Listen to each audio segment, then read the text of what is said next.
அஸ்ஸலாமு அலைக்கும். இப்போ நம்ம பார்க்க போகிறது நோன்பு 10வது நாளோட இஃப்தார் விலாக் தான் நம்ம பார்க்குறோம். அதுக்கு நான் என்னெல்லாம் வச்சுருக்கேங்கிறத பாருங்கள். எப்பொழுதும் போல் டேட்ஸு, ட்ரை ஃப்ரூட்ஸு, நட்ஸ் இதெல்லாம் எடுத்து வச்சுருக்கேன். அதுக்கப்புறம் வாட்டர்மெலன் சின்ன சின்ன பீஸாக கட் பண்ணி வச்சுருக்கேன். அதுக்கப்புறம் உலர் திராட்சை, கருப்பு உலர் திராட்சையில் ஊற வச்சிருந்த தண்ணியும் எடுத்து வச்சுருக்கேன். இது இளநீ. நேற்று நோன்பு திறந்துட்டு குடிக்கிறதுக்கு இளநீ வேணும்ன்ட்டு இளநீ தான் வாங்கியிருந்தோம். அப்போ இளநீ அதில் உள்ள அந்த தேங்காவையும் தான் எடுத்து வச்சுருந்தது. அதுக்கப்புறவு நன்னாரியில் வெட்டி வேறு ஜூஸ் தான் போட்டிருந்தேன். சப்ஜா சீட்ஸும் ஊற வச்சுருந்தேன்.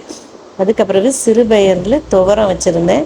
இது எப்படின்னா சிறுபயரும் பெரும்பயரும் 2 பயிர் வகைகளும் மிக்ஸ் பண்ணி நான் வச்சு துவரமாக வச்சுருந்தேன்.